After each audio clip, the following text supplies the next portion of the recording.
21/2024 దైవిక నడకలోని రహస్యములు. దేవుని ఆత్మ మీలో నివసించి ఉన్న ఎడల మీరు ఆత్మ స్వభావము గలవారే గాని శరీర స్వభావము గలవారు కారు. ఎవడైనను క్రీస్తు ఆత్మ లేనివాడైతే వాడాయన వాడు కాడు. రోమీలికి రాసిన పత్రిక 8వ అధ్యాయము 9వ వచనము. పరిశుద్ధాత్మ మన జీవితంలో ఏడంతల బహిరంగ కార్యములు జరిగించును. నివసించుచున్న ఆత్మ అని రోమీలికి రాసిన పత్రిక 8వ అధ్యాయము 9వ వచనంలో వ్రాయబడి ఉన్నది.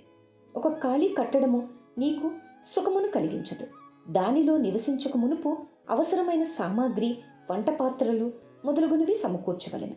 అదేవిధంగా పరిశుద్ధాత్మ మనలోనికి వచ్చి యేసుక్రీస్తు ప్రభువు మనలో నివసించుటకు మనము యోగ్యమైన వారముగా ఉండునట్లు చేయును.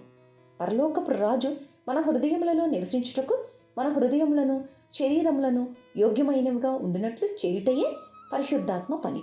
అనగా పరిశుద్ధాత్మ ప్రభువైన యేసుక్రీస్తు యొక్క సుగుణములను మనలోనికి తెచ్చును. యేసు ప్రభువు యొక్క సౌందర్యము మనలో కనిపించును.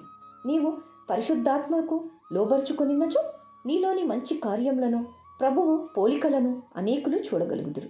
అప్పుడే మనం ఆత్మ స్వభావం గలవారం అవుతాము.